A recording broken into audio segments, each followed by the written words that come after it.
Welcome to the Occult Rejects. This episode, I'm finally happy to get this girl on. We tried to one other time and things happened, but we finally got her on. This is very exciting. But before we get to the guest, let me introduce the other rejects with me. Today, we got Lisa, the Occult Reject Mad Scientist. How are you, Lisa? I'm good. Thank you for having me on. Very excited to hear this conversation finally. And I'd like to plug the occultresearchinstitute.org. Check us out on occultresearchinstitute.org. Thank you very much. Appreciate it. And we got Headless Giant with us. What is going on, sir? Happy to be here. I'm always down for a conversation about the paranormal and the occult. So if you have any paranormal experiences out there, you can send them to me at the Headless Giant Podcast at gmail.com, and I read them on Thursdays. So check out my Thursday show there. Thank you for being here, Krista. Thank you for having me. Yeah, thank you, Headless. You know what's funny? I didn't even tell this guy about the show until about 2 hours ago because for some reason I have in my head that he doesn't like paranormal, but yet I have a show with him every Thursday that is about. I don't know why I have it stuck in my head, and then I remember, wait, no, he is into that. I'm shocked. So thank you for joining us, Headless, on such a short notice. And finally, we got Hauntingly. Krista, what is going on? Please let everybody know what your deal is and where they can find all your amazing work. Absolutely. Well, thank you for having me. I'm very excited to be here. My name is Hauntingly Krista, and I share ghost stories and paranormal experiences on the internet, on Instagram and TikTok at Hauntingly Krista. And I'm also a paranormal investigator, and I go with my team Walking Among Us. You can find that on YouTube, and we go to just different places across mostly Ontario, but we've also dabbled into the States as well, and we try to prove the existence of the paranormal and do terrifying things. Sounds great to me. I love it. Yeah. So now what was it that actually got you involved or interested in I guess the paranormal or ghost hunting? I'm assuming maybe this started as a child, but how did this all happen for you, if you don't mind? Well, it definitely did start as a child. I don't really remember a time in my life that I didn't believe in ghosts. I grew up in, I say a haunted house, but that always implies the existence of like, oh, I lived in like a house like the Conjuring house or something like that. It was never like that. Stuff had to fly around the house and cupboards are opening up. Yeah. No, I wish that was happening. Well, maybe not at the time, but now that would be really when you're cool older. To look back on. Yeah. But it was just like little things where I was like, oh, there's something strange happening, and I knew that there was ghosts happening or something going on related to spirits, but I didn't really know what they were. I just knew that there was something that I couldn't see that was happening. And so when I was younger, I was really terrified of it. And then as I got older, and I lived in this was my childhood home, like as I got older and things were just like happening here or there, and I started to watch like ghost shows and things like that, I just started to, I guess, question it more. And then that kind of developed into an interest that I was constantly seeking out. And then when the pandemic started, I decided that I was going to start sharing my interest with it with the world. It's interesting. That pandemic really got a lot of people going with stuff. Yeah, I had a question. On my Thursday shows, what we love to do with the paranormal is look for the patterns. What's your favorite paranormal pattern when it comes to ghost experiences? That's a good question. All right. Oh shit, we stumped her. Yeah, you did. My favorite paranormal pattern. Or is there like maybe like I guess like scenarios that kind of seem to kind of come up a lot that maybe you have a favorite type, something like that? Well, honestly, we were talking about Nick's experience with the paranormal, and he had ghosts coming down the stairs, walking down the hallway, and then scratching on the floor. And what I identified is like those are all in threes. So like you'll get 3 knocks, you'll get 3 scratches. There's this 3 that keeps repeating itself over and over. Right. Yeah. Honestly, I don't know if there's like a favorite pattern of mine. What I really love about the paranormal and like going to all these different places is all the different things that happen. And the things that surprise me, like that is my favorite thing. Obviously, when I see patterns, like we have had the knocks in threes, and that's the mocking of the Holy Trinity. So that's always like a definitive, okay, I kind of know what we're dealing with here. Something maybe a little bit darker, something mocking, something like that. But I really enjoy going to places and then experiencing things that stump me, kind of like this question. I like that. Yeah, I was going to ask you something. I totally got thrown off now and forgot. I'll ask something. Yeah, please. What is what part of Canada do you mainly concentrate on, and what is your favorite, I guess, area that you like to investigate of like location? So I am based in the Toronto, Ontario area of Canada, and that's kind of where we mostly, honestly, not even Toronto, because it's so hard to get locations actually in the city, but like the outskirts, talking like an hour, 2 hours outside of Toronto, just finding like the little odds and ends locations in like southwestern Ontario is some of our favorite places to go and what we tend to frequent the most. And like, I don't know, there's been a couple locations that have really shocked me. Like we go into a place and we're like, okay, this is probably just going to be, maybe we'll get like a little something here or there, but we'll put it out and show people what we ended up catching. But then it surprises us. We went to this little cabin that's a part of a museum in Alliston, Ontario. And that place like blew our minds. I ended up so I was on a show called Ghosting, and it's on CBC. Is it a dating show?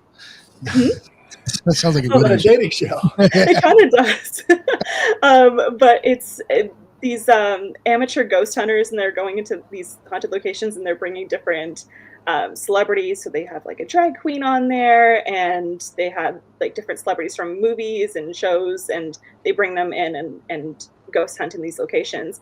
And I put them onto this one location in Alliston, this cabin, because we were told about how there was this dark entity kind of residing within the cabin, and he really hates women and all this stuff. So I told them about this location because no one really knows about it. Like you hear about the Hockey Hall of Fame in Toronto and the Kingston Pen in Kingston, Ontario, but you don't really hear about like these smaller locations, and I really love those spots. That's awesome. Yeah. The one question I did have, well, I guess, did you have a paranormal experience? Like, actually, no, we'll just go with this one first. How did Walking Among Us like form? Like, you know, how did that idea and those people, and then it's kind of a two-part question. And what kind of like stuff or equipment do you guys use? So I guess basically, like, how did your team come to be, and what kind of stuff do you guys use? Yeah, that's a funny story. We actually met through TikTok. Yeah, so I was posting on TikTok, and it was kind of at the start of when I started getting a following on the app. Oh, sorry, I thought I lost you for a second. It was kind of when I started getting a following on the app, and this man who also had a following on the app, he kept getting tagged in all my content because he, I guess, was talking on his live streams about liking ghosts and things like that. So people started tagging him. I saw the tag, followed him, and then he immediately messaged me and was like, my wife and I are creating a paranormal team. We would love it if you would join us. Do you want to get on a call? We got on a call, and like instantly we became a team like that. Like just these random strangers on the internet, and now they become like family. Oh, that is wild. Yeah. And what ghost equipment do we use? That was the second part. We have so much. Like ranging from as simple as like cat balls, which are literally cat toys that you can buy on Amazon, not motion censored, I guess motion censored. You tap it, lights up. We use those, EMF detectors, like the classic stuff. And then we have REM pods. We have different spirit boxes. We have a lot of different spirit boxes. We recently acquired an XLS camera, which is nice. It's a step up from the SLS. So like if you're panning through a room and you see a piece of furniture, it won't map that, whereas an SLS would map like a dresser. So it's made to not create false positives, which is really, really cool, and that's been wild to see in action. So all of our equipment it quite ranges. That is awesome. Yeah. Nice. Yeah, those SLS cameras are sweet. Yeah, I love it. Nice. All right. Did you guys have any other questions before I keep going? I did about like equipment. What do you think is the best equipment, like that gives you the best reliability, feedback, or it's like your go-to, like I'm always going to take this piece of equipment because if all else fails, I don't pick anything up. This is my, go-to clutch. It'll either be a hit or a miss or whatever. What is your go-to piece of equipment with that? Honestly, Estes. An Estes every time. So the spirit box and the headphones, because sometimes, I guess technically that would be a spirit box, but the issue with when we just do a spirit box out loud is sometimes it's really hard to make out what is being said. So the Estes really helps us lock in and hear and also be tuned out from what the question is that's being asked. And there's been maybe a couple times we haven't had a good Estes, but like out of all the investigations we've done, Estes has been tried and true, given us something good. Either that or honestly, I'm not a huge fan of phone apps, but there are a couple that I like to use because they've given me some interesting evidence. Spirit Talker being one of them. Yeah. I've heard of that. Yeah. So if it's a really dead location, I'll pop on Spirit Talker and just see what comes through. And it's interesting because, I mean, the very first time I used it, I popped it on just for fun. I was at the Blue Ghost Tunnel, which is like a haunted tunnel near Niagara Falls. And we were down there. None of our equipment was working because you kind of needed service and you're in like a dead end tunnel, but the app didn't need service. So I put it on and it said both the names of people that died there.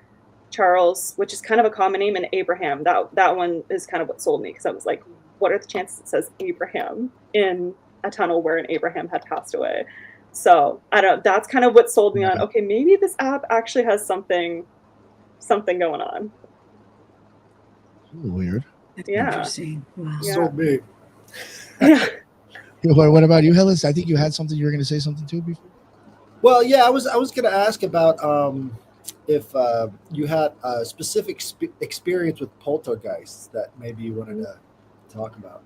Yeah. So the first time we ever had any kind of experience with poltergeist was we were in a haunted hotel. It was actually the first haunted hotel we had ever investigated in Paris, Ontario. It's a beautiful hotel.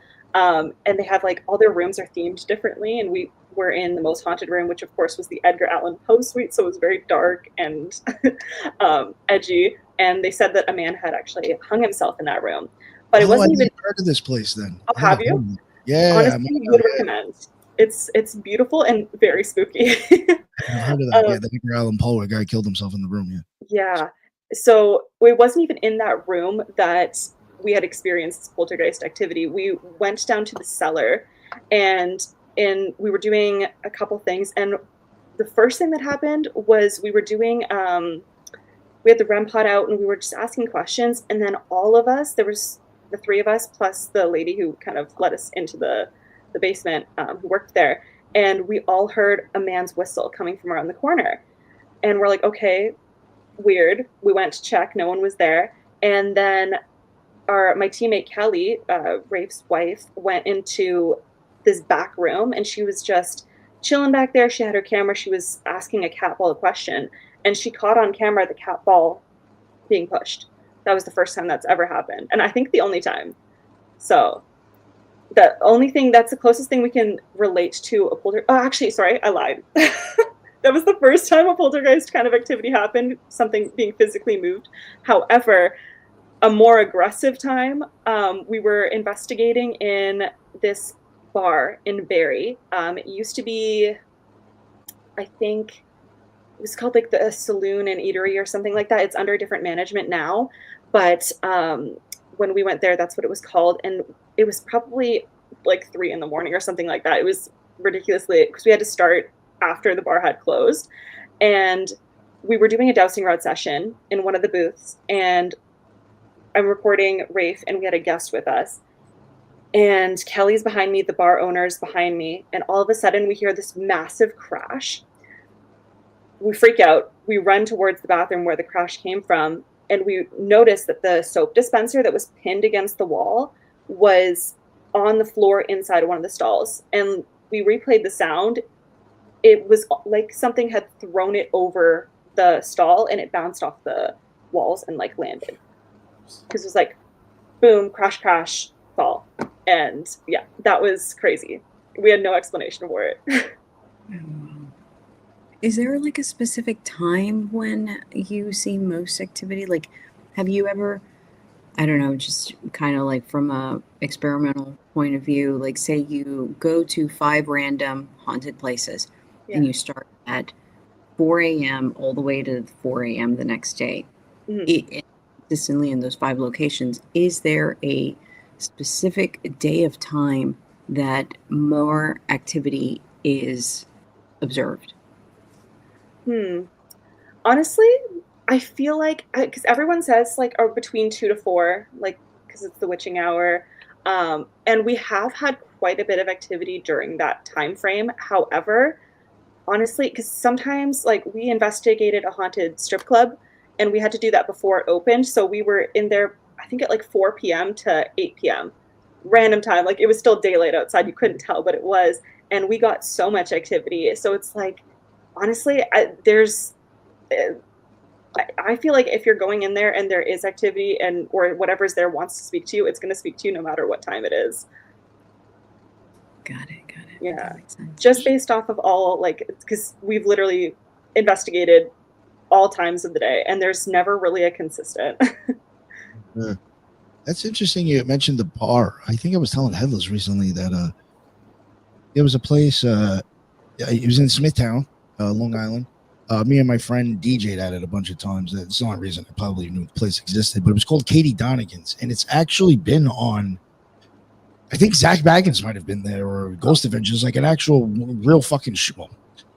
One of the big shows, not real necessarily, but one of the shows went there, and I think they even got footage of like stuff like sliding, like I think the bar itself had video footage of like cups being pushed, like it was actually like it was rather extreme.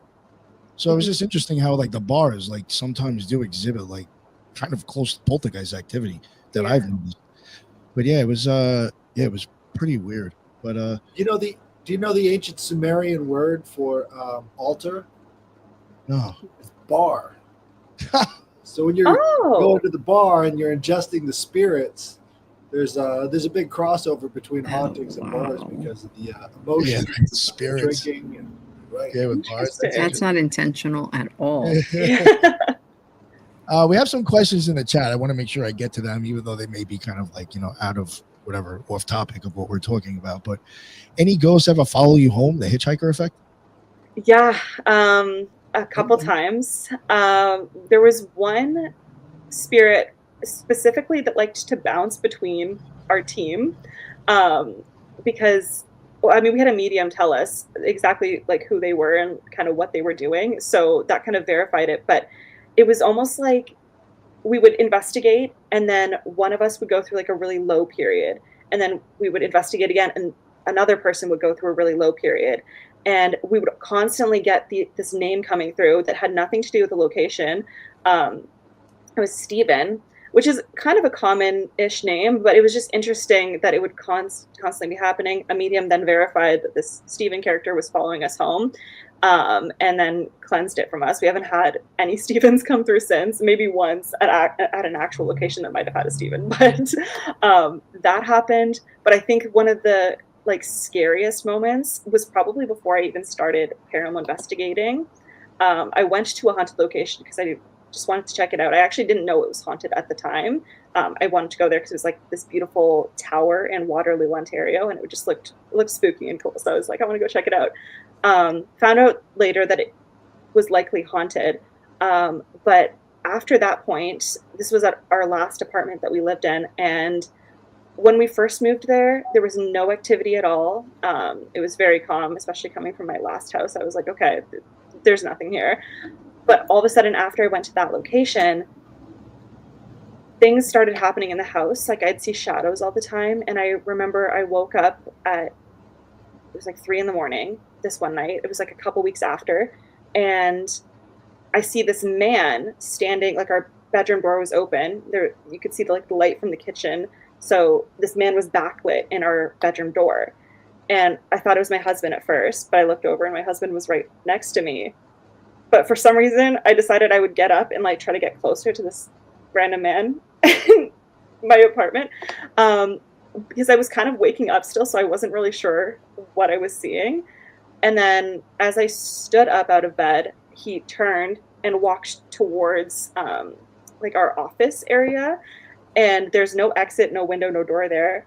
I went out into the main room, no person there, of course. And that was the biggest thing. Because I was like, okay, this is real. I'm standing up. I'm face to face with a shadow figure in my doorway.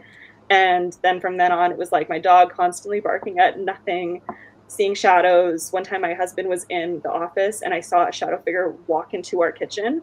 And yeah, so definitely had things follow me home. Damn.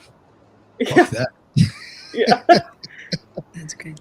Yeah. So I'm gonna just a novice question. When you do, and I know this varies for everybody, when you see shadow figures, do you just see like a grayed out or a dark out type shadow? Do they have clothes? Do they have specific types of items on them? Is there a face associated, or is it just a shadow? It's just a shadow, but like not like it's not transparent. Like it's like it looks, the best way I can describe it specifically with that example of that man in the doorway, it literally just looked like a backlit man standing in the doorway. So you could see the Gotcha. full figure, but it was blacked out. And that's what I always Gotcha. see. Mhm. And I know that varies for everybody. Yeah. I was wondering like that specific, because in my mind it was like a darked out figure. So I was Mhm. wondering what I was. You mentioned dowsing earlier. How much of the spiritual practices play a role in ghost hunting for you? Interesting. Honestly, not as much as you would think. I try to add them in a little bit more. Dowsing rods, my teammate really enjoys using those, and he is a little bit more on like the spiritual practices side of things. So that's kind of his vibe.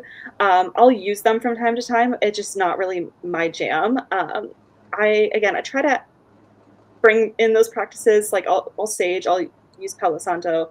Oh, I nice. got my Nice. crystals always on deck, but like that's kind of the extent. I should be doing a little bit more. Oh, that's for sure, to avoid the things following me home. Nice. I did have a question in the chat. Depending on how much I don't know, you may not really have much of an answer for this. I don't know how much you're into the occult, because I think this is kind of a little bit on the occult side of the question. Sure. Much literature states that ghosts are low magic manifestations created by the uninitiated due to their fundamental misunderstanding of what they are experiencing. Thoughts? Lots of big words. Yeah. So like the uninitiated, to me, it's a very magical question. So Yeah, no, it definitely is. Okay. I guess like even you can go like that. How I guess maybe I don't know, what is that really? What do you think ghosts are? What type of ghosts? I mean, what do you think ghosts are, or it varies? I think it varies anyways. I think that there are different types of spirits. So there's residual. I think that those aren't necessarily intelligent spirits in the sense that they will be able to communicate back. Like it's like a residual energy left behind of them. And so when you're trying to communicate with them, you might not actually get a response, but maybe you'll pick them up on a thermal imager or something like that, or XLS. Another type, obviously, we got the poltergeist, angrier spirits, loud spirits wanting to make themselves known. I believe poltergeists are spirits that were human once, passed on, and now maybe they are a little bit upset, maybe had unfinished business, whatever the case may be. Obviously, just your standard spirits, ones that have not crossed over yet, maybe they don't know they're passed away. Then getting into like maybe the demon side of things, or some entity, something that was not necessarily ever human, never was alive, but is a darker, low-level energy that might be manifested by someone or something, or maybe it's just there. I don't know if that answers the question. I had a quick question. In your research, have you noticed a link between paranormal activities and certain types of construction materials or geographic features? For instance, like power lines, or exposed rock, water, Flowing water. Water for sure. That I've noticed that any location that we go to that's near water, there seems to be like a heightened sense of energy in the general area. If we have a few medium friends. If we ever contact any of them before, they will almost always pick up on the fact that we're near water when we are. Water tends to be that. There was a location we investigated in Bair, Ohio, the Bair House. That's on an ancient ley line, and like I'm beside the Ohio River too.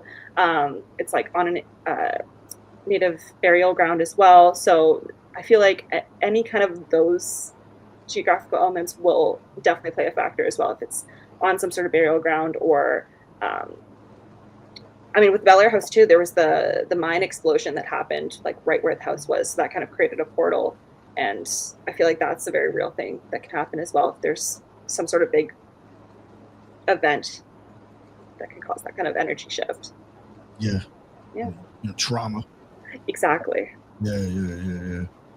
It's something to think about if you ever go to like more places in the future, because an interesting question what Headless was getting at is that even like stuff that maybe that you see near ley lines that you know of or water, I would pay attention to see if you get activity, maybe the structure of what you're actually going into as well, because things can be actually structured like churches, specific, churches will be structured to where like sound is going to resonate a little bit differently, or all the metals in there, who knows, you know what I'm saying? So I'm just saying in the future, maybe actually look for stuff like that. You might actually realize like, there seems to be something going on in places that have the same type of look. Just something to throw out there. No, so I think for sure. Helmholtz resonance. If you check out the Helmholtz resonance, you can actually find formulas that you can plug into the spaces that you go into to find the resonant frequency for those spaces. Wait, that's really cool. Okay, I'll do that. I think I had a question and totally forgot it again. Did anybody else have anything before I remember the question? I do. I'm such a novice, so I'm gonna ask all of the 5-year-old questions here. During Halloween, like when they say the veil is the thinnest, do you more, you're breaking up. Sorry about that. Do you like during Halloween, or like when the veil is very thin as they claim, do you get much more heightened activity, or like during a full moon or certain specific times of the month? I don't know. That's a good question. Honestly, I wouldn't say that there's more heightened activity for us anyways around the Halloween season. It's kind of been it's random like all year round. Full moons, there does seem to be something in the air for sure. But other than that, like time of year, it's just kind of been up and down, depends on the location. Just like the day of the time it just happened. Okay. Exactly. That's good to know. Yeah. I wonder if it'd be interesting as if you started, do you have anybody that is into like I guess like moon cycles or astrology or anything like that? Yes. Yeah. Maybe you actually had them, like if you got like a lot of evidence at one place, maybe actually check what was going on in the skies and stuff, right, and all that might be worth it. I don't know, do you guys do that? We haven't done that before. We recently became connected with a medium who did I lose you guys? No. Okay. Sorry. We recently became connected with another medium who does a lot to do with astrology, and the moon in specific. So she'll let us know things here and there, but we have never connected the two. Definitely something to do for the future, though. Absolutely. I gotta wait for you to connect the two. So this is a book called The Fourth Phase of Water by Gerald Pollack, and in it he talks about this one specific type of structuring that water goes through when it's introduced to hydrophilic surfaces. So you're talking about maybe having close to water, having the influence of the moon and all the rest of these other astrological forces could create some sort of condensate that looks like apparitions, or maybe it manifests in other ways. Sure. Because they say that clouds. Yeah. That's a Clouds good come point. together like that. Right. It's like almost like you see a misty apparition, could be that, right? 100%. And then the thing I is, mean, even if that is happening, it's probably like there's something weird behind that in general. Like if you really think about it, something weird's going on for that to happen, regardless. Yeah. It's interesting, regardless if it's that or a real apparition. You should be like, 100%. Well, if you remember, water has memory. So there's been experiments done where people have put pictures or trinkets close to water and then put them in the freezer, and you'll find that the water itself will take on a different shape as it's freezing to reflect what was placed close to it. So if water has memory, you're talking about the influence of consciousness on water clouds. That's going to take the shape of people. That's your residual energy right there. Absolutely. It's a good point. Shit, yeah. When you go to, I remembered my question. When you go to these places, do you happen to do like whenever you see these ghost shows, like they're driving there and they got their person on the phone telling them about the place before they get there, which is like such bullshit because you obviously knew about the place before you got the car. Yeah. But do you guys do that? Do you guys kind of like look into, I guess, like the history or the property or whatever, all that stuff? On a very basic level, we do, because we want to know that like there actually is activity and like people have had experiences there, just so that we know that we're likely not going to be wasting our time with it. So we do our very basic history. At the very beginning, we kind of did a little bit more, but because we've been trying to be a little bit more spiritually in tuned, we want to pick up on things that we haven't been told about. We're not already having this preconceived idea of. So we try to do our big bulk of our history after, like when we're doing our filler and stuff for the episodes, when the investigation has already finished. So that's what we try to do. Sometimes if we're like in a historical location, we have one of the tour guides there, they might accidentally let something slip here or there, but we try to tell them to tell us as less as possible. Right. You can ask the questions after. Exactly. If you've got all the evidence, then you're not influenced. 100%. That's so important. I'm going to go back to the techie aspect. So how do you distinguish between, like, I guess like a tech issue or like maybe a glitch in the tech that you're using versus, yes, this is definite? Is it like more like you just use all these different equipment and therefore yeah, it depends. So whenever we get any kind of anything on our, like the XLS is probably a good example of that, especially when we started using it. We've used it at quite a few investigations now, so we kind of know what to expect with it, and that's kind of with all of our equipment. We know what's normal, what's not. So if there's been times that I've been using a spirit box and I'm like, okay, there's like a weird frequency coming through that's never happened before. REM pods, we've noticed that if the battery is dying, that it will start to freak out a little bit. So if it starts freaking out and it's not stopping, we're like, okay, let's change the battery, put a new one in, and then restart and see if it still does that or if it's likely just a tech glitch there. So REM pods tend to be the most finicky with that. But I've had weird things with spirit boxes where it's like, okay, this has never happened before. It's not a battery issue. You're just running through all the possibilities of debunking what it could possibly be. And then it's like, okay, I can't. At that point, when you run through everything that you think of, I also like to make a point of telling the camera, like, this is what's happening right now, so that if the people who are watching the episode like have an explanation for it, I want them to tell me in the comments. Yeah. Because who knows, I could be trying to sit here debunking something like 4 or 5 times over and I can't debunk it, but then there might be something I'm not thinking of that someone else will. So I like to do that as well. But there was XLS. So like I mentioned, with the difference between the SLS cam and the XLS is the XLS was designed to not give false positives. So if you put it over a dresser, it won't map it, whereas the SLS would. When we first got the XLS, I was trying to figure out like if that was actually legitimate. They say that that's the case.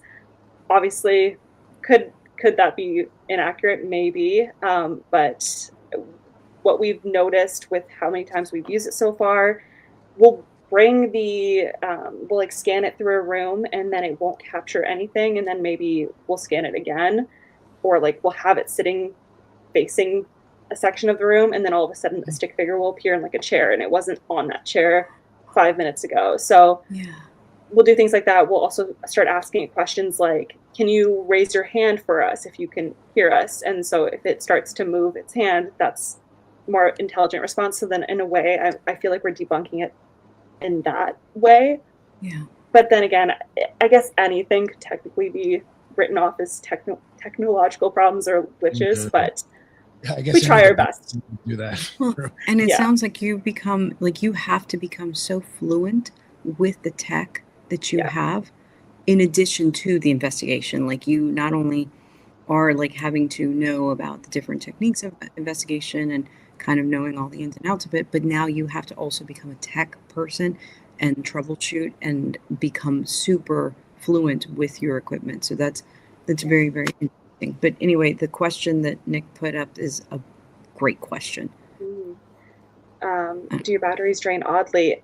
We've had quite a few situations where we've had batteries just drain like crazy.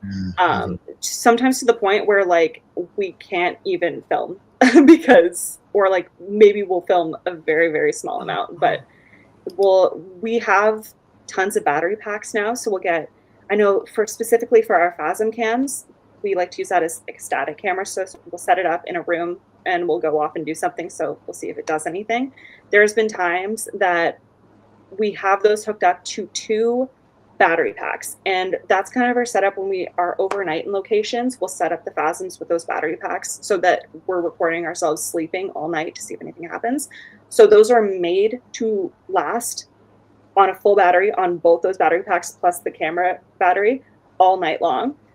There's been times that we've done something for half an hour, came back to that room, and the camera's dead. No explanation for it. That's happened a couple times. And that's very strange because there's no explaining that. When I was I went to Mount Pilot a little bit ago. I mean, I don't know if it had to do with anything with that place, but I think the place is made out of salt anyway, the Pole Pyramid. But when I was there, I had like my camera with me just in case. I was filming a few things, but I was with somebody and I thought I might have had to do some interviews or something. Yeah. So I had my camera with me and I left it at half. When I got to half battery, I was like, you know what? I'll stop using this. I'll go to my phone if I want to record any more of the mountain. I'll leave whatever's left in case this guy wants to do interviews after we're done doing our walk, blah, blah, blah. And when we got done and I went to go like check my camera because he wasn't going to do anything. So I was like, oh, maybe I can get some more stuff on it. Fucking thing was completely dead. So I was like, half the battery drained at some point just out of nowhere. It's wild. I was like, is that one of those experiences when you see it happen like paranormal and shit? I was like, is that what that just happened? I didn't get it, but I know for a fact it was half the battery for sure. Was good. Yeah. The one thing I did want to ask, this question in here kind of touched on something that I did want to ask. First, have you spent the night at Joshua Tree and tried anything there? Never. Have you ever spent the night at any of the places that you've been to? That was going to be one of my questions. Yeah, we've stayed the night at a bunch of locations. In May, we were just in the States for a week. And each night we stayed at different locations. We stayed at Beale Manor in Ohio, Bair House again.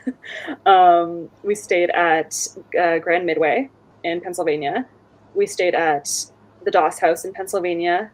We stayed at Hinsdale House in New York, and then Wildwood Sanitarium in New York. And that's just this past week, but we've stayed overnight in a lot of locations. The sanitarium? Mm-hmm. How was that? So much fun. So much fun. It's a beautiful location. Oh, I'm sure. Yeah, and a lot of the activity we got was actually in the basement, and we were doing a REM pod session, and the REM pod was going crazy. We debunked it was a fresh battery, and it wasn't like consistently going off, but it was almost responding to our questions. And it seemed like they were having fun with us. We had a medium there, and she was like asking questions about like the musicals and stuff like that. And it was just like, we were just like having banter with the spirit. It was fun. It was a lot of fun. It was interesting with that one too, because before that medium came with us on that investigation, she was saying that she was feeling really sick leading up, and we didn't tell her where we were taking her. We're just like, be at this address. And it made sense afterwards when she realized, oh, like she's were staying in a sanitarium, she was like picking up on the energy of all the sick people that were there at one point. That's interesting. So I've got another factor to throw in there geographically. Mhm. Native American mounds. Yes. Have you noticed that there's an increase in activity around the proximity to these? 100%.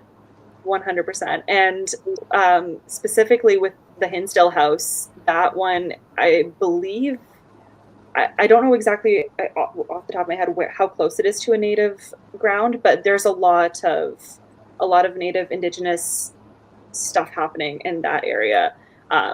And people are picking up on like a lot of things with the pond near the Hinsdale house, a lot of stuff to do specifically with the ground. A lot of people think that the Hinsdale house, like, that's why it's haunted, is the grounds itself. It's not the house, but who knows?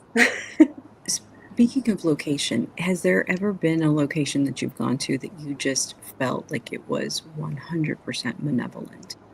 And it's just like everything about that location was just not even just like in a sense of like, okay, this is, we're ghost hunting, we're contacting entities and having conversations, but this one was like, holy hell. The Bair House, for sure. Okay. So we have stayed there 3 separate occasions, but last year we stayed there for a week. We slept there every single night for a week, where we kind of filmed a little documentary of that, so that will be coming out, I think, late fall now. But we basically just went in there and we ran a bunch of different experiments. One of the craziest things that happened, because the thing with the Bair House is the main entity that's said to haunt it is a demonic entity that takes the form of a little girl that's pretending to be a spirit that did reside in the area before, but that the real girl just walks around the property. So if you see something that identifies as Emily inside the house, and if she is a child, not like a teenager, that is a problem. And there's been a lot of people, I have friends who have seen the little girl. I have not seen her, but I believe we've had experiences with her, specifically during that week-long stay.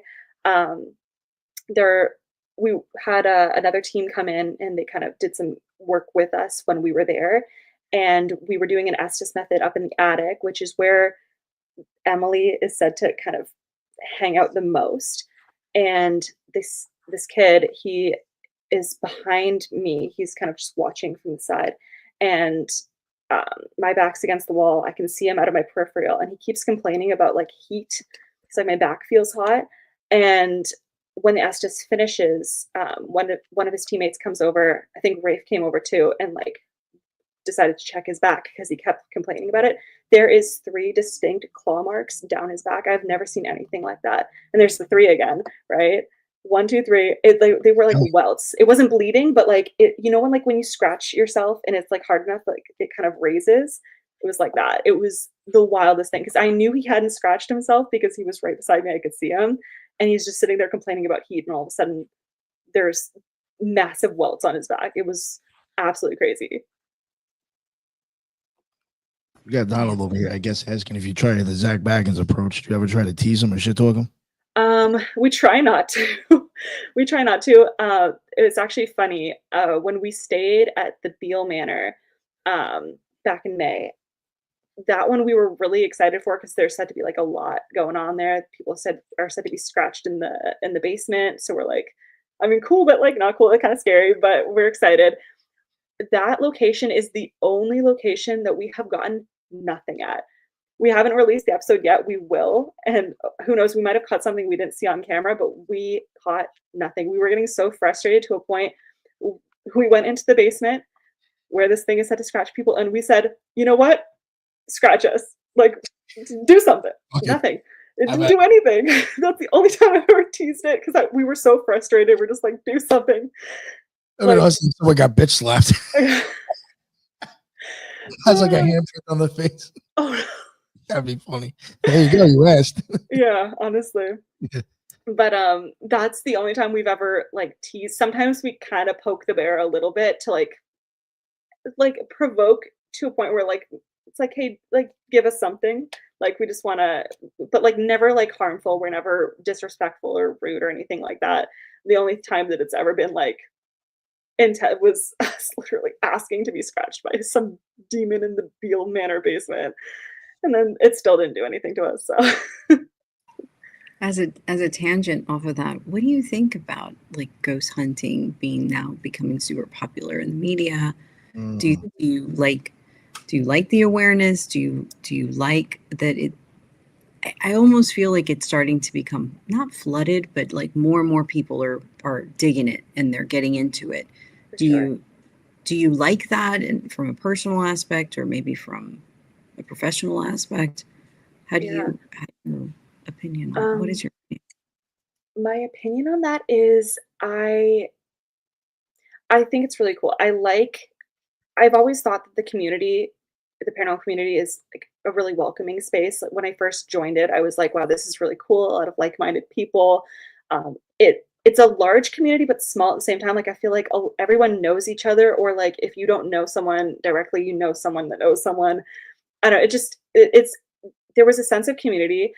There's been a couple people that I'm like that you hear about or that you meet and you're like, okay, I feel like they might be in it for the wrong reasons because they almost don't feel like they want to be a part of a community. They kind of want to like rule it is kind of the vibes I'm getting from it. But that's not like the overall consensus. I feel like that's with anything too.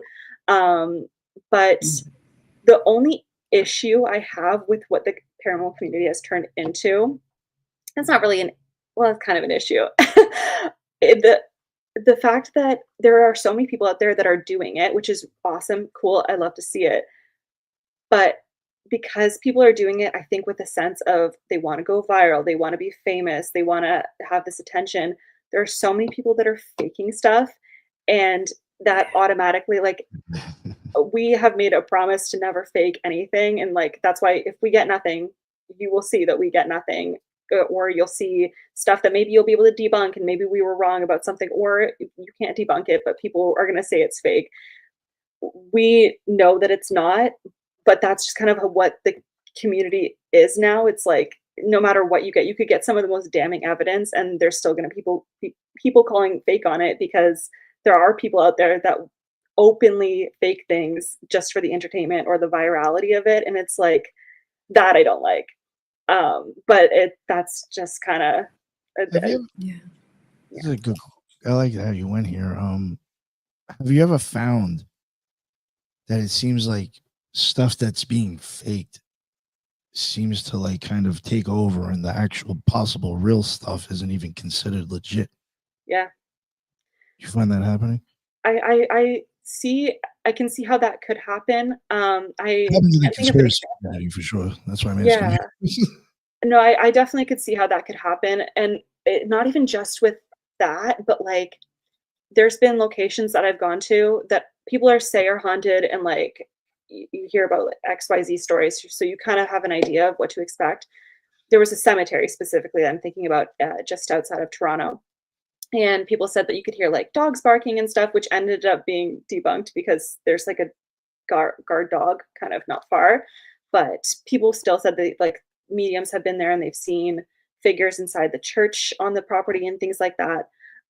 So we weren't sure exactly what to expect going there, but what we encountered was something very, very dark, and it was interesting because it was on like hollow grounds, and like I remember I'm not super religious, but I knew a bit of a prayer, so it was like kind of getting nasty, so I started to say, I think it was the Hail Mary, and like this thing started.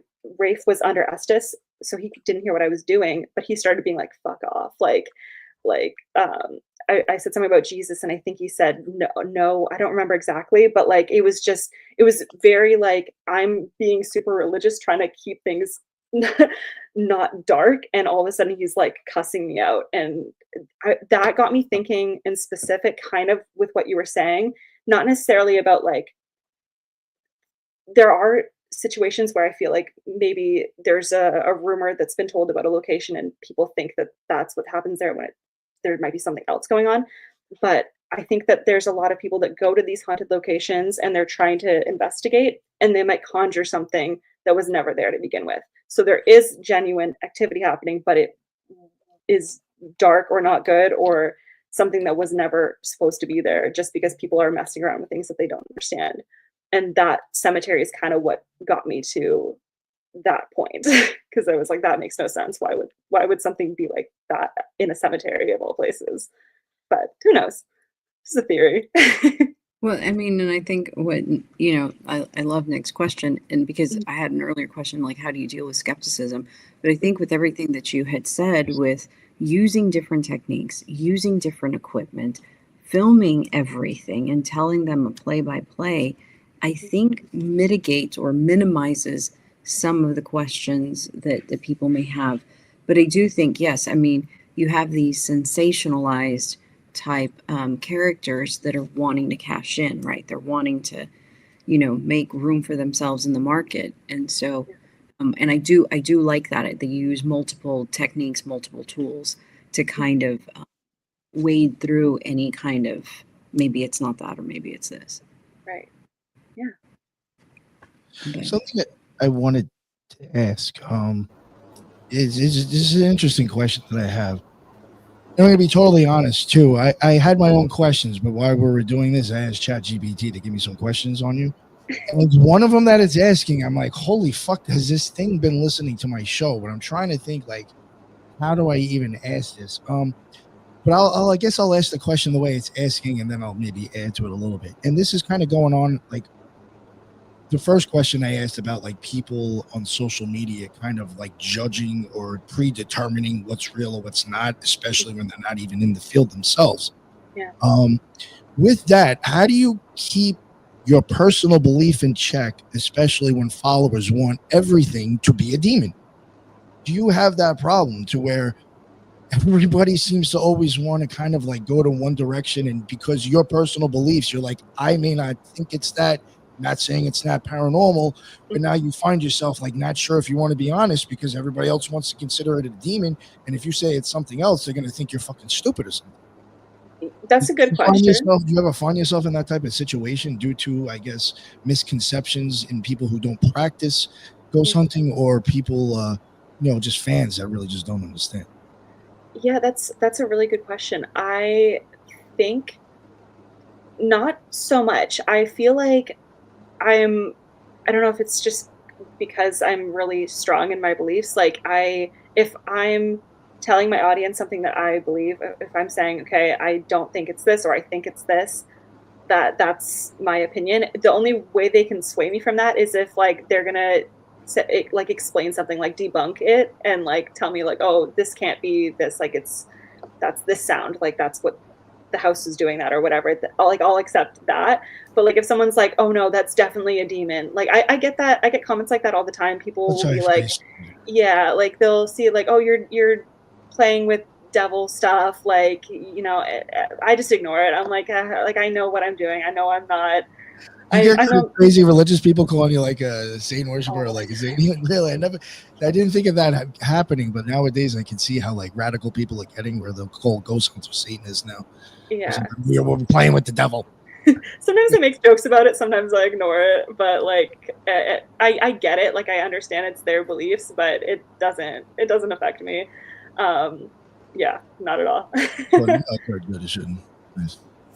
Did any of you have other questions before we keep going?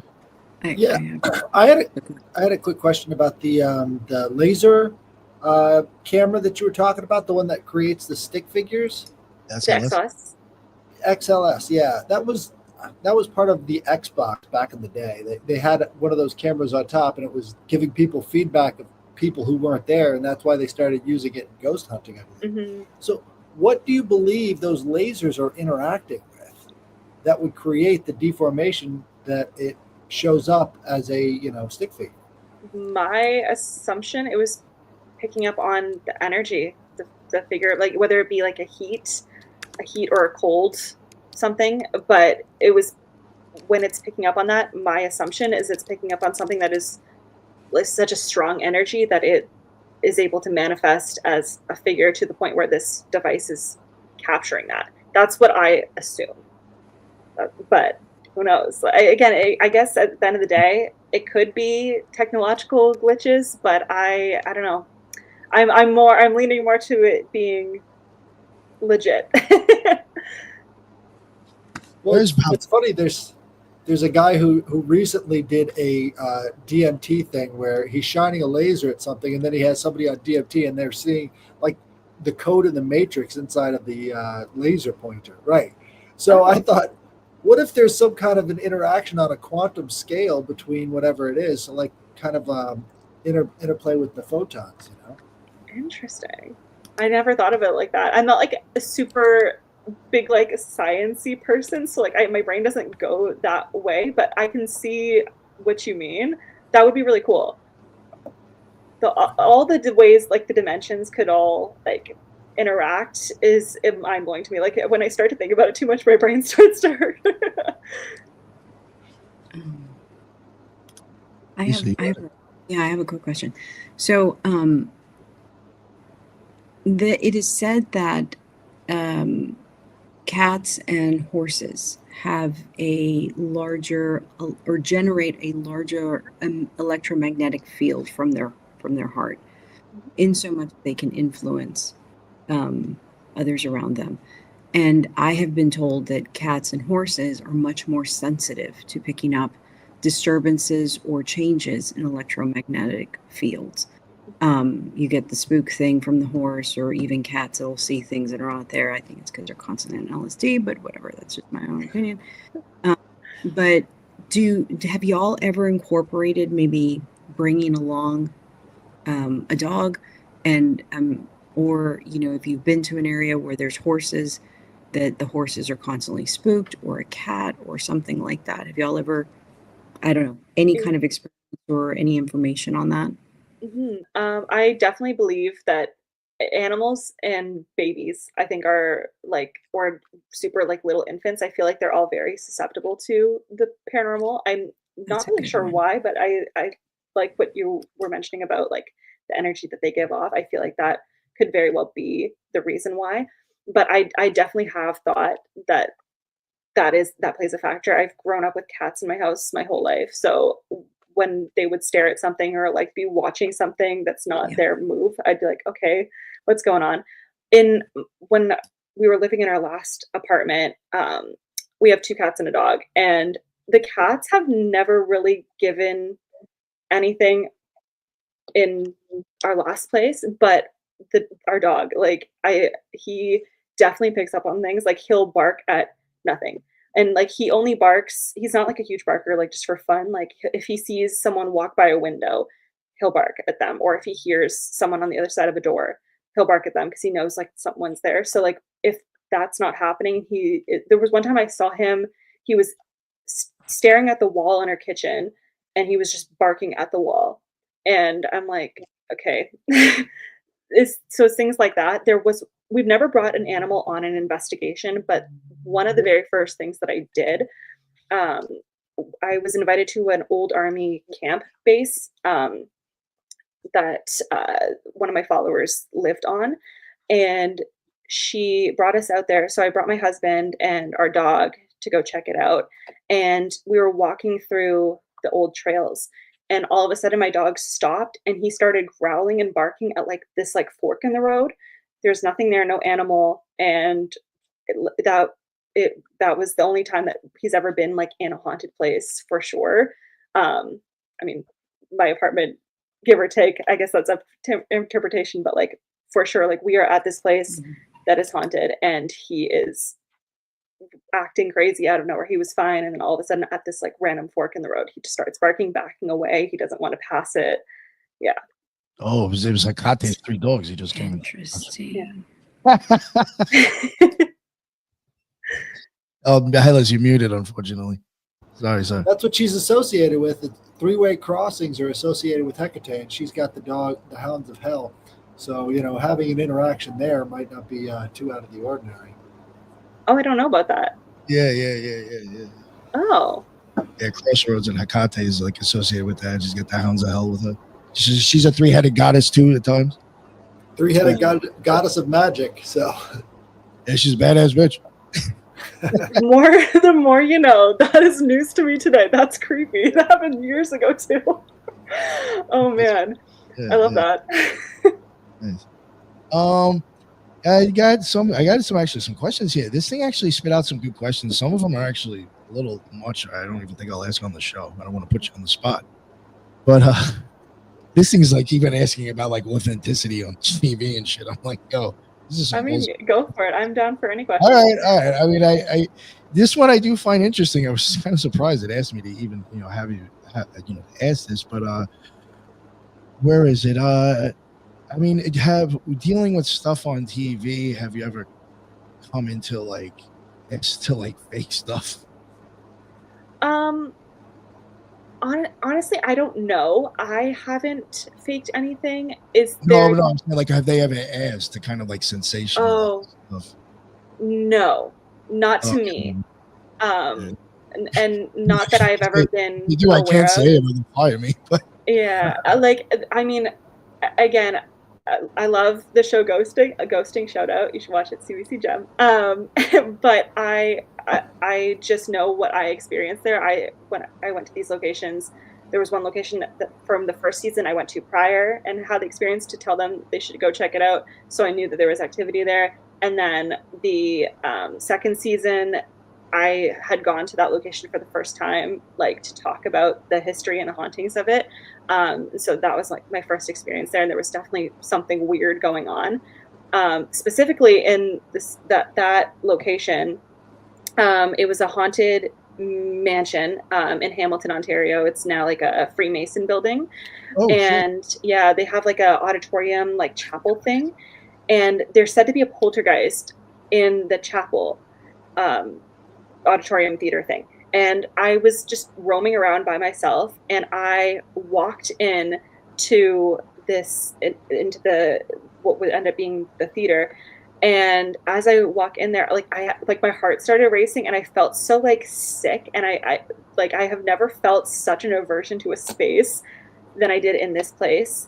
And I found out later, because I thought that the ghosting crew had been there or was going to come later that day after I filmed my piece, and they were going to do their investigation and all that. So I didn't know that they had already done it. They had filmed it yesterday or the day before. And what I ended up finding out when I spoke with them was that they had opened a Dybbuk box in the chapel. Oh shit. So like, I don't know. It's like things like that. I'll tell you that before you get there? No, they didn't tell me that. And so like I'm in there and I'm like having like these weird aversions and like weird vibes. I know there's like a poltergeist in there, but like I've dealt with poltergeist things before. It never felt like this. Like this was like one of the like darkest things.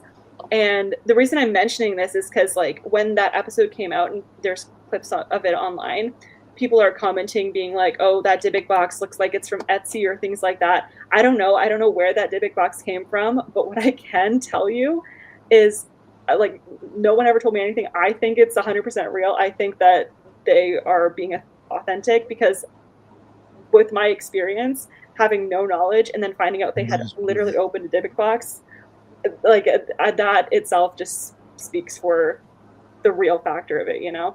So yeah, that's cool. That's wild. I got some questions about the Dybbuk. So this is supposed to be an ancient Hebrew demon that yeah, I got. Oh. Yeah, we just there we go. I know that the original story about this Dybbuk box came from a guy who admitted later that he was making it up, but I didn't know that they actually had like multiple of these things. So my understanding of I don't really know a full lot of like the background of a Dybbuk box itself, but I know that there's a bunch of them. I know someone who owns an open one. There was like a doll in it.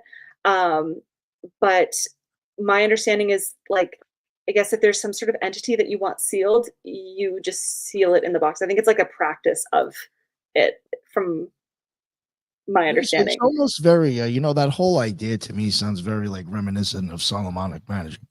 The whole thing, because that's like capturing demons in some sort of container. So it's much like that. Those Dybbuk boxes. I've heard of people, believe it or not, when I've heard of like people making their own. So to me, I even thought it was just like, I mean, I don't know too many. I don't know if I really know any magicians who really did personally who did make any, but to me it just sounds like if you want to do some sort of elaborate fucking talismans, like I don't know, whatever. Yeah. Anybody could technically make one, but yeah, I see what Heather's getting at as well. Yeah. One thing I did want to ask, and this is kind of why I asked that prior question, is because of what the question it gave me now. I mentioned something about was there a show where you were in a straitjacket? Yes. Okay, so what it's asking off of that, was that scripted or was that your idea? That was scripted. Yeah. So, well, kind of. So the show is called Haunted Hospitals, and the premise behind it is like they ask like nurses and doctors and like different people that work in hospitals their experiences in hospitals because they're really haunted places. And so I was in a straitjacket, like it was scripted for me to be like that because I was in the dramatic recreation of the person's ghost experience. I kind of got what you're saying. It's like a reenactment. Yeah. So someone had an experience with a ghost that was in a straitjacket. I was just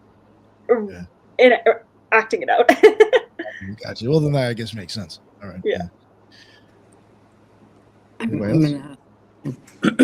Sorry about that. Top 3 places you would, regardless of money, time, or anything like that, top 3 places you would like to go investigate. The catacombs in Paris. Easy number 1. Yeah. I would love to go to, it's a place, I don't know if it still stands as the company that I've heard of it as, but it's the Moon River Brewing Company, I believe, in Savannah, Georgia. Actually, a lot of places in Savannah, Georgia, I want to check out. That place is said to be very, very haunted. And another one, off the top of my head, right now, it's been the Winchester Mystery House, specifically because a lot of people say that it's not actually haunted, like it was just made to be kind of like weird. But people have had weird experiences there and paranormal investigated, so I kind of want to go and like figure out what's the situation with that place. But also, it just looks like a really cool house to investigate. So those are my 3 at the moment. That's cool. Mm-hmm. Right. I think there's a lot of connection between people trying to tie paranormal activity to a backstory, but sometimes it doesn't work that way because, the energy in the place is just so different from everything else that shit starts to happen. Absolutely. Would you say that some of these places, and I'm going to give the analogy. So like I have a heightened sense of smell. I smell everything all the time, every day. So when I walk into a Goodwill, I feel like I smell 10,000 people, regardless of the Febreze or how much they clean the clothes. When you walk into some of these haunted places, could you potentially be tapping into all the different spectrums of energy at the same time? Potentially, yeah. I definitely think that that's a possibility. I'm particularly in tune with my hearing, and it wasn't something that I realized until a little bit later into my paranormal investigation journey. But I will hear a lot more than like my teammates will. So like I've been on investigations and I'm like, who is anyone hearing like a woman singing? But like I will hear a lot. And I had a medium tell me this one. It's always a medium. I had a medium tell me once that they come to me in sound because they know I like to hear things. So they'll communicate with me in specific through that way, which I thought was kind of neat. So then, and this is a back question. So then, obviously, entities are aware that they're there. They're aware of you, and there is, because that's the whole premise of this. There's interaction or whatever. Do you think they know, someone ran reconnaissance on you, and now they got the skinny on you, and when you walk into a room, they know things about you? Like, do you think that thread of communication among all the entities to where like, hey, what's the 411 on this one? She just walked in, I don't know, whatever. Do you think that potentially may occur?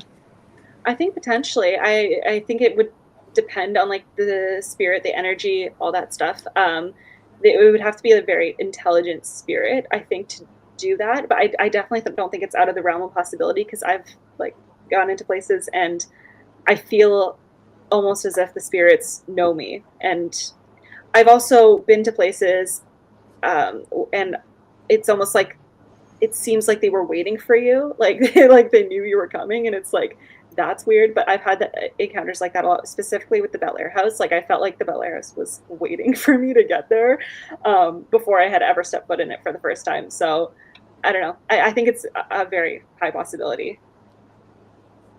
Lisa, you have clairolfaction. Clarifaction? What does that mean? Yeah. Me? That's psychic scent. Yeah. Oh, psychic scent. Oh, That's That's fun. what it is. Clairolfaction. It's actually it's more something. common than you think, right? Oh, I'm sure. I'm more common than Something I did want to ask you, because you mentioned it was like an hour in, and I was like, how the hell did I not think of asking this question yet? Or how did she wait this long on the Occult Rejects to mention she was at a Freemason lodge? Have you done any other places like that before, or anything associated with secret societies? So we've investigated a house, and it is owned by his name is Dustin Wade. He owns the Wade Manor in Woodstock, Ontario, and it's like this beautiful Victorian home, I believe, and he just collects all these objects. I believe he used to be a Freemason. Might want to fact check that, but he has, like, his attic is decorated like a lodge. So there's like a bunch of different artifacts up there that you can see and interact with, and like he has like a speakeasy in the basement. And top to bottom, his house is just full of different items. There's like jail cells and toilets from haunted prisons and all this stuff. It's super, super cool. But you mentioning the Freemasons made me think of the lodge. We did an investigation in the attic there the second time we went. I actually had to leave when they had started that, because I was having a random allergic reaction. Don't know why that happened, still don't. But I edit all the episodes, so I was watching the footage back after, and our team doesn't know anything about anything to do with the secret society, but obviously Dustin had like some sort of background knowledge about it.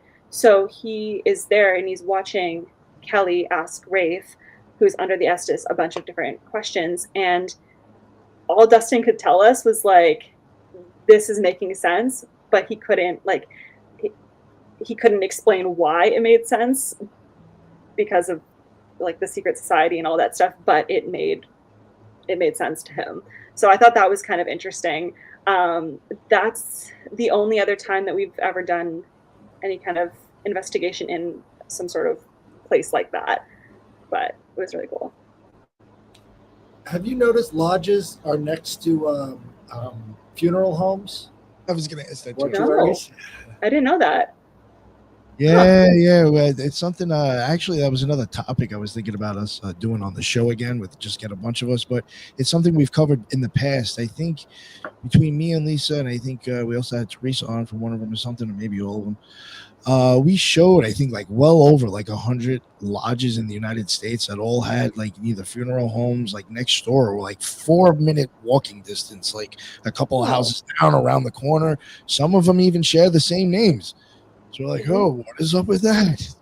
I had no idea. Yeah, it's real easy to find. Yeah, we had a guest on who was over in Aruba or some shit, and we mentioned it to her. Like, I forgot how it even came up. We mentioned something about funeral homes next to Freemason lodges, and after she gets off the show, she does like a screenshot. And she's like, "Oh my god, there's one right next to the one by me." That's crazy. I'm gonna have to look into that now. Yeah, fucking weird. Oh, you know what I wanted to ask? What's your opinion on, well, I guess I'll use Poltergeist as an example, but maybe if there's another way that you look at it. Sometimes people will think Poltergeist might be created by a person and actually not like a separate entity. Is there anything like in ghost hunting that you do question sometimes, like if it's a person and not necessarily a ghost, like maybe a person actually is creating paranormal effects?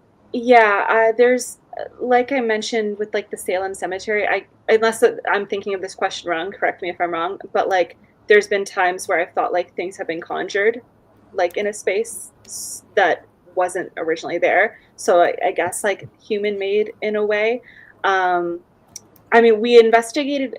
This is not paranormal at all, but it's within the haunted space. Like I guess meant to be creepy. We investigated this psych hospital in St. Thomas, Ontario. It was an old abandoned psych hospital. We got access to it for a few hours, and there have been people who have broken into it before, and there was just like there's graffiti everywhere. People like spray paint red drips on the wall so it looks like blood, and people had put like a dummy in the old morgue, so like and like put a blanket over it so it looks like there's a body in the morgue. So that's like people created, not paranormal, but like adds to the ambiance.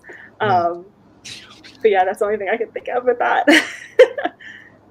It's funny too, I posted about that, like the morgue, and like I showed like a clip or a photo somewhere with the body under the blanket, and people in the comments are like, did anyone else see that body? Are we just gonna not mention the body? It's funny how like I don't know if they're being funny or if they actually thought that it was a body that I just missed, but it was just a dummy. If you could pick one historical or famous person to go ghost hunting with, who would that be? Ooh, one historical. That was ChatGPT was impressed with that. Yeah. It also has bucket list, but Lisa kind of took that already. The top 3. Damn it. I don't know why my brain automatically is like Robin Williams. Yeah. I feel like it'd be funny. I feel like it would be good. No, even if it got scary, he would make it like easy to deal with. You'd be too busy his reaction to the shit and probably what's going on. 100%. That's like the first thing that came to my mind. I was like, should I say it? Yeah, I'll say it. Robin Williams.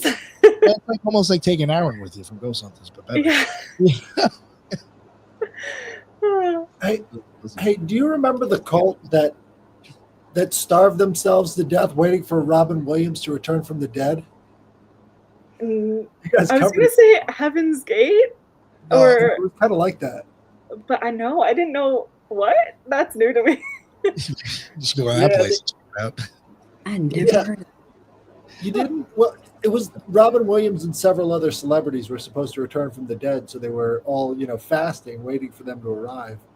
And so then the leader died, and they're all like, well, she was supposed to live forever, so what do we do now? So they all just kind of left. That's crazy. That's insane.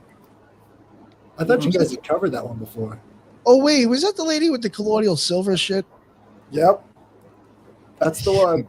Yeah, we did. I forgot Robin Williams was in there. Yeah, there was famous people. Yeah, that was part of their pantheon. Oh, yeah, like wasn't one of them like telling them what to do too? Like they was giving them like ideas and how to like live their lives and shit or something like that. It's fucking crazy. Any of you have any other questions? I kind of did. So what, I guess, was there ever a moment in one of the investigations where you said, I'm done with this, I'm not doing this again? Like it became so overwhelming. And that's where I guess it's like kind of like a piggyback off the malevolent place, but like it was so, maybe not so much malevolent, but it was so intense that you were like, maybe I should back away for a bit. Yeah. So, I mean, there's never been anything that like, there's been things that have scared me like a lot, but I mean, with the Bair House, for one, being like the biggest malevolent thing that I've ever dealt with, I still like went back, and I probably still will. But there's never been something that I've been so scared of that I'm like, okay, I'm quitting. I'm never doing this again. Like, or like, get me out of here. I have to like leave this place right now. I've never had that.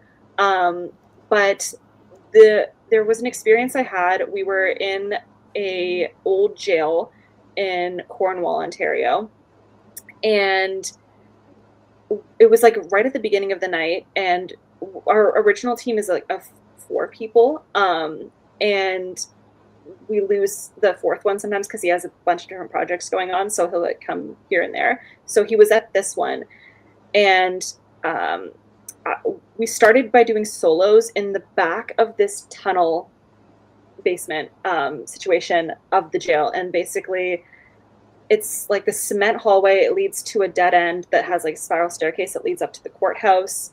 And they say that like people hear footsteps, and there's been people that have seen like a dark woman, like in a black dress, at the back of that hallway. So we're like, cool, let's do a session back there. We'll do solos, and we'll take turns. We'll alternate out, and that's kind of how we'll start the night. And I believe I was the second person to go, but doesn't really matter. I was back there. We had our portal device, which was lent to us by the host of that investigation, which is basically just like the spirit box playing out loud through a little mini amp. So we have that set up. I'm in front of it, and I'm trying to like listen to the sounds the box is making, but it's like really echoey and loud. So I'm asking questions, trying to hear. Kelly and James are on the opposite side of the basement. They're in the infirmary, and they're like running some tests by themselves. And then Rafe is not even down there. He's past them, up the stairs, on the opposite side of the jail, in the kitchen, which is like where our home base is, because he's going live on TikTok. So that's kind of our setup. And I'm back there, and I'm asking questions, and all of a sudden I hear footsteps like shuffling like right around the corner. So I call out, I was like, is anyone there? Because it was so definitive. And I heard what sounded like Rafe say, get the hell out of here. And we play pranks on each other all the time. We're not supposed to do it while we're investigating, but sometimes we do. So he says that, and I go, Rafe, and then there's silence. And then I start freaking out, because I'm like, okay, either he's about to like jump out and scare me, or something weird's going on. So I start freaking out. I turn the light on. I start yelling for them. They all come running. Kelly has her camera. You can see, or James, one of them has the camera, and you can see them running towards me, like through the hallways. And then you can hear Rafe coming up from behind them too. And they're all so confused. They didn't hear it. They have no idea what I'm talking about. And it's all caught on camera that Rafe was on the other side of the jail. But you also hear on camera, you can hear his voice. It doesn't really sound like get the hell out of here on camera, but in the moment it did. That freaked me out so badly. I think that's the most terrified I've ever been, because it was so real, and it sounded so angry at me. We were supposed to do another round of solos, sitting in silence, handcuffed to that staircase at the end of the night. I said no. I said I can't do it. Rafe and Kelly did it. I was like, no, I can't. Like, and they like egged on me for a little bit. They're like, come on, like this is what we do. I'm like, no. Something just yelled at me to get the hell out of here, and it sounded like you, and it wasn't. So I am not handcuffing myself to a spiral staircase and sitting in the dark alone. That is not happening. So that is the closest I've been to like not. Well, that's another pattern right there, is that they try to mimic the people that are at the place. Mm-hmm. That was my first encounter with a mimic ever. That's interesting. Yeah. And I guess the reason so all my questions is that, and you would be a better guest because you spend so much time in it. How do you, like, if something were to happen to you, like a paranormal event, how would you discern between an outside paranormal event or you yourself creating it? That's a good question. I feel like the only answer I have to that is my intuition. Because there's been a few times where there's things that are happening that I'm really scared of, that I'm like, okay, there's something else happening. Specifically with the jail situation, and when they all came running, we were talking about it for like 5 minutes, going back and forth, just being like, no, that was not Rafe. He was not messing with me. Once we realized that was not happening and it wasn't possible, it was like, okay, that's paranormal. And we were able to kind of move on from it. But like, there's been times where I can't tell, and like there's no one else to kind of confirm if something was paranormal, that I'm like, I kind of have to sit with myself and talk myself through it. And the main thing I tell myself, if I'm getting scared of something and I can't tell if it's paranormal, if my intuition isn't telling me it's paranormal, I'll just be like, well, am I gonna die? No, so let's keep going. And that's kind of my brain process behind that. I don't know if that answered your question, but that was No, it did. It did. Okay, cool. Thank you. Yeah. I like that angle. There's a certain conquering of fear that needs to go along with it every time. So Yes. it gets easier and easier to conquer fear every time you encounter it. 100%. Did any of you have any other questions before I wanted to ask you? I guess at least one more before we wrap it up. Did any of you have any? No. All right. Krista, what do you got coming for the future? Your stuff. Honestly, just the same old stuff. We got some investigations coming in the next month and couple months. October is always like a super busy time for me. I know that there's talks of some ghost tours, so if you're in the Toronto area, you might be able to catch me at a ghost tour here or there, so stay tuned to my socials at Hauntingly Krista for updates on that. But yeah, that's my plans for the future. There's nothing super massive going on right now besides just, you know, the typical content, ghost stories, sharing all that, and the hopefully in the fall, Max Winter is our little self-made documentary of our experience of living in the Bair House for a week. So keep your eyes up for that. That's super crazy. Yeah, let me know when that comes out, please. Yeah. We've got claw marks and we've got pushing, and it's an intense time. So Cool as hell. Nice. Yeah. Is there anything that you would like to plug again and let everybody know where they can find all your stuff? With me? Yeah. Oh, at Hauntingly Krista on Instagram and TikTok. Walking Among Us on YouTube. There's also Instagram and TikTok there, but for all of our long episodes, you can catch us there. You can catch me on CBC Gem, stream ghosting on that. I'm in season 1 and season 2. It's a lot of fun. It's, if you like a fun little paranormal comedy, it's just a lighthearted show. The season 2 definitely got a little bit spookier, so would definitely recommend that. And yeah, Cool as hell. Thank you very much. I had a blast, for real. It's a lot of fun. Hell yeah. But definitely, you know, if you don't mind, I would like to maybe, you know, eventually in the future get you on and maybe talk about like specific hauntings. You know? Yeah, that'd be a lot of fun. Yeah. I'd like to have you on again in the future. Hellas, please let everybody know where they can find your amazing work. You can find me on YouTube and X at The Headless Giant. And also, if you have any paranormal stories, we can break those down for you on Thursday nights. So send them to me at theheadlessgiantpodcast@gmail.com. Thanks for joining us, Krista. That was really amazing. Thank you. Hell yeah. Thank you. And thank you, Hellas, for joining us. And last but not least, Lisa, the Occult Reject Mad Scientist. What is going on? Krista, this was an amazing show. Thank you so much for answering all of my little, 5-year-old questions. I, tend to get in the weeds about it. So I thank you very much for entertaining that. And thank you for, being so candid on the questions as well. Thank you for having me on. And just want to plug cultresearchinstitute.org. We have some of the rejects that also contribute that way in terms of writings. So if you'd like to consume your content via writing, or reading rather, occultresearchinstitute.org. Awesome. Thank you very much for plugging that, Lisa. Appreciate that, and always appreciate you joining us. Again, Krista, I had a blast. That was really great. Definitely want to get you back on again to talk some more stuff. There was, to tell you the truth, there was a lot of questions with you that I don't think we normally really got into with other paranormal investigators. Really? This was really a fun and different one, actually, for me. So that's why I was like, I'd bring her on and do the normal stuff. You guys had some awesome questions. I loved it. Yeah, thank you. I really had a great time. I'm glad we finally made it happen. And everybody in the chat, that's what's up. Thank you for asking questions. The chat looked like they were enjoying themselves. That's why we go live.